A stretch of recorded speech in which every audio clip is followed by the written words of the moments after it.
भौतिक विज्ञान भाग 2 कक्षा 12। तो आज देखेंगे कक्षा 12 में भाग 2 में कि आज देखेंगे गोली दर्पण के लिए, दर्पण से गोली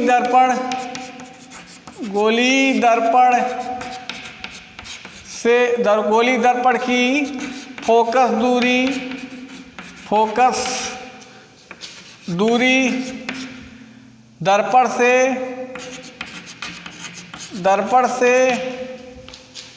वस्तु तथा प्रतिबिंब में संबंध। तो पहला जो संबंध निकालेंगे गोली दर्पण का मतलब, गोली दर्पण दो प्रकार का होता है। इसमें पहले दर्पण का नाम लेंगे अवतल दर्पण। तो अवतल दर्पण के लिए देखते हैं अवतल दर्पण। तो अवतल दर्पण के लिए यहाँ देखेंगे फोकस दूरी ज्ञात करने के लिए सूत्र का निगमन देखेंगे कैसे निकलता है, यानी 1/f = 1/v + 1/u। इसका डेरिवेशन देखेंगे कि कैसे निकलता है। तो पहली बात है, यहाँ फिगर बना देंगे। एक अवतल दर्पण बनाया जा रहा है, ये अवतल दर्पण है। अवतल दर्पण M1 M2 इसका धारक हो गया, इसका मध्य बिंदु P है, इसका मुख्य अक्ष है। अब यहाँ फोकस है, फोकस के बाद यहाँ सेंटर C दिखाया गया है और एक वस्तु को रखा गया है। ये वस्तु को मुख्य अक्ष पर रख दिया गया है O'। अब एक किरण क्या करती है, पहले जो किरण इसको हम क्या मुख्य अक्ष पर रख देते हैं, यह वस्तु को O' वस्तु। तो इससे क्या करती है, प्रकाश की किरण जब चलती है तो मुख्य अक्ष के समांतर जाती है। मुख्य अक्ष के समांतर O' से किरण चलती है, उसके बाद A पर यहाँ टकराती है। जब टकराएगी तो इसके फोकस से निकल जाएगी, और उसके बाद दूसरी किरण जो चलेगी इस वस्तु O' से, वो सेंटर से होकर जाती है, सेंटर से होकर जाएगी। और जो प्रकाश की किरण सेंटर से होकर जाती है उसी मार्ग से वापस लौट जाती है। तो इसका मतलब है इसी मार्ग से आई और इसी मार्ग से वापस लौट गई। तो यहाँ जो दोनों किरण जहाँ कट करती हैं, यही प्रतिबिंब का निर्माण होता है I'। ये I' हो गया। यहाँ से इसको लंब डाल देंगे और यहाँ प्रकाश जो काटी है इसको मान लेते हैं B। इसका मतलब है कि एक इसके मुख्य अक्ष पर एक वस्तु को रख दिया O', इसके समांतर चलने वाली प्रकाश की किरण दर्पण से टकराने के बाद इसके मुख्य के फोकस से निकल जाती है। अब दूसरी किरण इसके सेंटर से होकर जाती है, जो सेंटर से होकर जाएगी उसी मार्ग से वापस लौट जाएगी। इसका मतलब अब देखेंगे, ठीक है, कि अवतल दर्पण की फोकस दूरी ज्ञात करने के लिए। तो अब इसमें सबसे पहले देखेंगे इसकी फोकस दूरी ज्ञात करने के लिए इसमें यहाँ त्रिभुज को समरूप करते हैं। तो सबसे पहले दो त्रिभुज लेंगे, तो दो त्रिभुज लेंगे, दो समरूप त्रिभुज।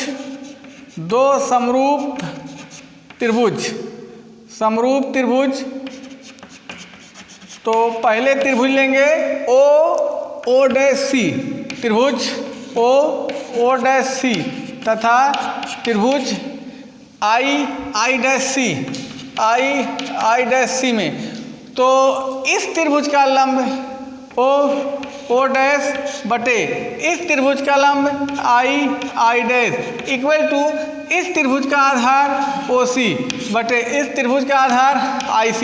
इसको बना देंगे एक बना दिया। अब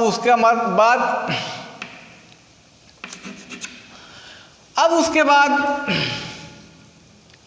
देखेंगे समीकरण नंबर 1 हो गया। अब दोबारा देखेंगे दूसरा त्रिभुज समरूप त्रिभुज लेंगे। अब दूसरा समरूप त्रिभुज, पुनः समरूप त्रिभुज AMF में AMF तथा समरूप त्रिभुज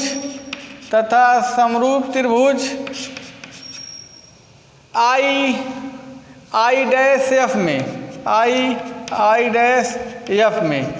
अब यहाँ भी इस बड़े वाले त्रिभुज का लंब देखेंगे AM बटे छोटे वाले त्रिभुज का लंब I डैश इक्वल टू बड़े त्रिभुज का आधार FM बटे छोटे त्रिभुज का आधार IF है। इसको बना देंगे दो, समीकरण दो बना देंगे। अब यही देखेंगे कि यही देखिए अब एक आकृति बन रही है चतुर्भुज की, मतलब O डैश AMO एक चतुर्भुज बन रहा है। ठीक है, एक चतुर्भुज बन रहा है, इसका मतलब है चतुर्भुज। तो इसमें आमने सामने की भुजा बराबर होगी, कहने का मतलब ही चतुर्भुज है। अगर तो चतुर्भुज बन रहा है, चतुर्भुज O डैश AM एक चतुर्भुज है, तो इसका मतलब है कि इसकी चतुर्भुज की आमने सामने भुजा बराबर, कहने का मतलब यही है O डैश बराबर AM। तो मिल क्या जाएगा, O डैश बराबर AM। तो चतुर्भुज कहने का मतलब है चतुर्भुज बन रहा है। चतुर्भुज में हम कह सकते हैं ये आयत एक तरीके से बन रहा है, आयत। तो आयत की आमने सामने की भुजा बराबर होती है। तो O डैश बराबर AM, तो AM अभी AM का मान समीकरण नंबर 2 में रख देंगे। AM का मान समीकरण नंबर 2 में रखेंगे तो मिल जाएगा, समीकरण नंबर 2 में रखेंगे AM का मान O डैश बटे I डैश इक्वल टू मिल जाएगा FM बटे IF। इसको बना देंगे 3। समीकरण नंबर 1 और 3 की तुलना कर देंगे। समीकरण नंबर 1 तथा 3 से तुलना करेंगे कि तुलना से जब तुलना करेंगे तो इसका बायां पक्ष बराबर है, जो बायां पक्ष बराबर मिला तो दायां पक्ष भी बराबर मिलेगा।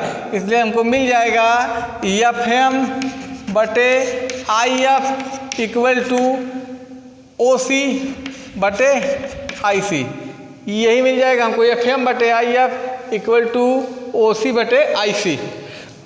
ये बना देंगे 4। अब देखिए ये दर्पण है, इस दर्पण से अब इस दर्पण की सहायता से हम दूरी को लिख लेंगे। और सदैव सभी जो भी दूरी नापी जाएगी इस दर्पण के ध्रुव से नापी जाएगी, दर्पण के ध्रुव से नापी जाएगी। अब ध्यान ही देना, चिन्ह भी देखा जाएगा।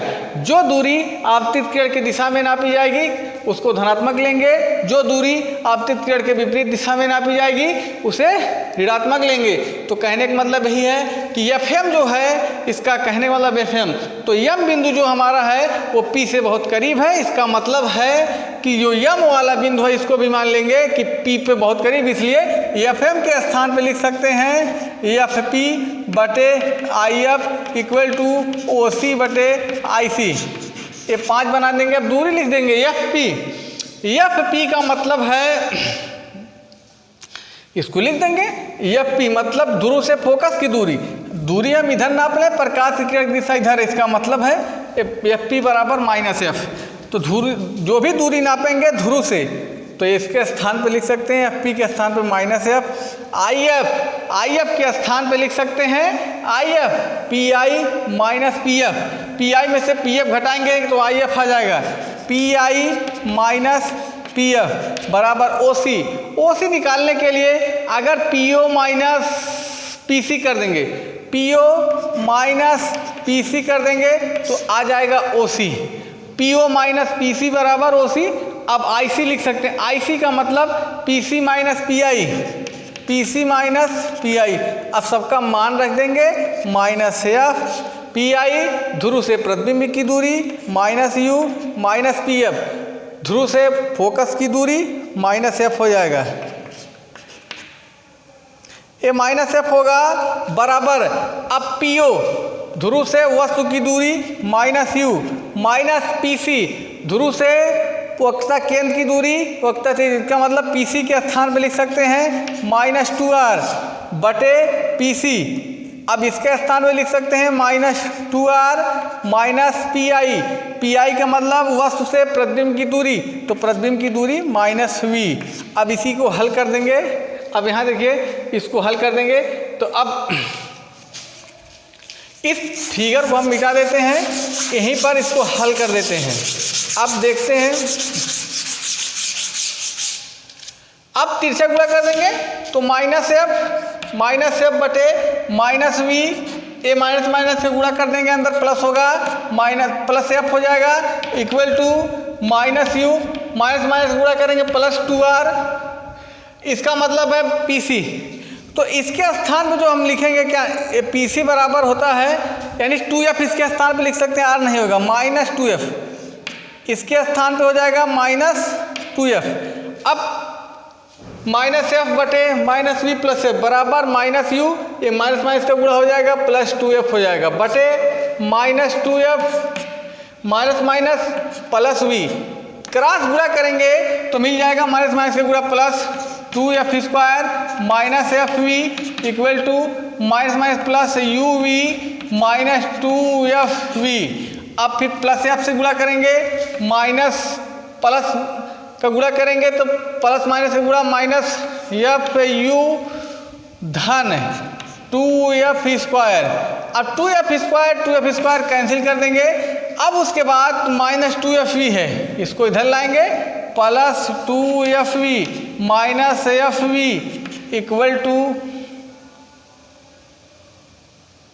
अब बराबर देखिए यहाँ क्या बचेगा, माइनस 2f यू को इधर लेकर चले आए और 2f स्क्वायर कट गया तो बचा यहाँ कितना, u v minus f u, 2f v में से एक एफ वी घटेगा, बचेगा 2f वी में से एक एफ वी घट जाएगा तो बचेगा केवल एफ वी इक्वल टू, अब इसको इधर लेकर चले आए तो प्लस एफ यू बराबर यू वी, इसको बना दिया 5 बना था, इसको बना देंगे 6। समीकरण 6 के दोनों पक्षों में यू वी एफ से भाग दे दिया।